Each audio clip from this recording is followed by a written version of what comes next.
মাত্র 3 ঘন্টা বৃষ্টিতে পানির নিচে তলিয়ে গিয়েছে গ্রিন রোড। এখানকার যারা সাধারণ মানুষ রয়েছেন তাদের সাথে কথা বলবো, জানবো তাদের জনদুর্ভোগের কথা।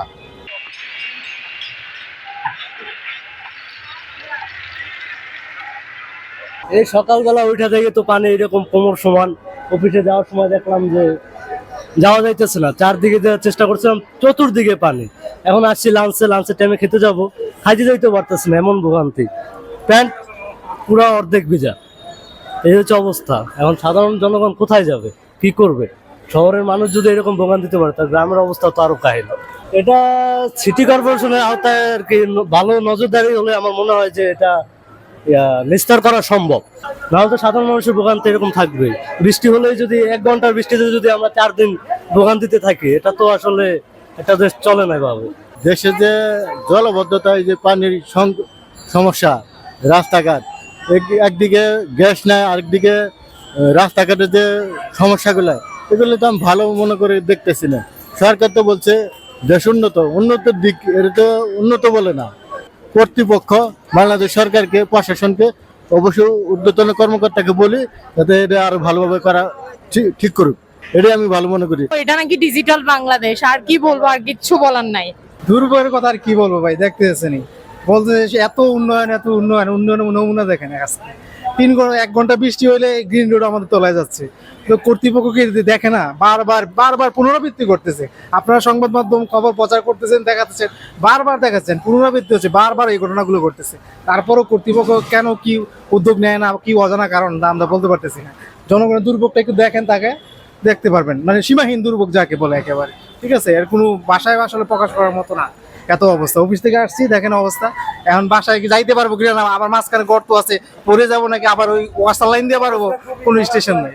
কার্যক্রমের ফল, কারণ আমরাই তো পরিষ্কার পরিচ্ছন্ন রাখি না, ড্রেন আটকে এগুলা অপরিষ্কার ভাবে রাখার কারণেই এগুলো হয়েছে। শুধু সরকারের একা দোষ না, আমাদেরও নিজেরও দোষ হয়। 4-5 ঘন্টা বৃষ্টি হয়েছে, পানিতে পুরো রাস্তা ব্লক হয়ে গেছে কোমর পর্যন্ত। এখন তো পানি নামার কোনো নাম নেই। সকাল আজকে তো ভোর থেকে বৃষ্টিটা শুরু হয়েছে। হঠাৎ সকাল 9টার মধ্যে অতি ঝুম বৃষ্টির মধ্যে দোকানে পানি প্রবেশ করে, তখন সাথে সাথে আমার দোকান এরকম তলিয়ে যায়। অতি মানবীয় একটা পরিস্থিতির মধ্যে যাচ্ছি আমরা। কোনো বেচা কেনা নাই, কাস্টমার নাই, হাত পা গোটায় বসে আছি। দিনে দিনে আমাদের দেশ উন্নত হচ্ছে, কিন্তু আমাদের শহরের কোনো উন্নয়ন হচ্ছে না। এটা খুব একটা দুঃখের ব্যাপার। এই ব্যাপারে সংশ্লিষ্ট কর্তৃপক্ষ যারা আছে তাদের সুদৃষ্টি আকর্ষণ করছি যেন তারা যথাযথ একটা পদক্ষেপ গ্রহণ করে। আর ব্যবসায়ীরা দিনে দিনে যেইভাবে ক্ষতির সম্মুখীন হচ্ছে, আজকে বৃষ্টি, কালকে এইটা ওইটা, রাজনৈতিক পরিস্থিতি সবই খারাপ অবস্থা। তার উপর মরার উপর খাড়ার ঘা হচ্ছে আজকের এই বৃষ্টিটা। তাই সরকারের দৃষ্টি আকর্ষণ করছি যাতে এরকম কোনো সমস্যা যাতে না হয় আর কি। এগুলো আর আমাদের যে নগর পিতা আছে ওনার দৃষ্টি আকর্ষণ করছি যেন উনি যেন এটার ব্যবস্থা গ্রহণ করে। আর যেহেতু এখন নগর পিতা আছে, এখন মনে হচ্ছে যে অবস্থা দেখে নগর মাতারও দরকার আছে, যে নগর মাতা হলেও আমাদের খুব ভালো হয় আর কি। সমস্যা প্রচুর পরিমাণ সমস্যা ভাই এখানে। যেরকম রাস্তাটা এখন ঢাল দিকে এত পরিমাণ পানি এখানে, যদি রাস্তাটা ঢাল না হইতো, সমান হইতো, তাহলে এত পরিমাণ পানিটা থাকে না। সিটি কর্পোরেশন যদি রাস্তাটা ঠিক মতো পরিষ্কার রাখতো তাহলে তো এত জাম থাকতো না, পানি থাকতো না। পানি রাত্রেও নামতে পারে, 1 ঘন্টায় নামতে পারে, 6 ঘন্টায় নামতে পারে। এটা আমি বলতে পারবো না পানি কোন সময় নামবে।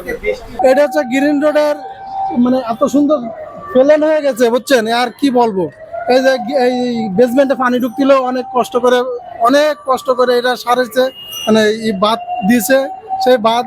আর এখন কতদূর থেকে আল্লাহ জানে, বুঝছেন? এই যে পানি সব সমান হয়ে গেছে, কবে যে পানি কমবে এটা কোনো নির্দিষ্ট টাইম নাই। বৃষ্টি হলে জলাবদ্ধতা এমন কাজে হয়, তাই এইবারে আরো বেশি। এই এত যাবৎ যা দেখছি তাছাড়া ডবলের ডবল, আর কি বলবো।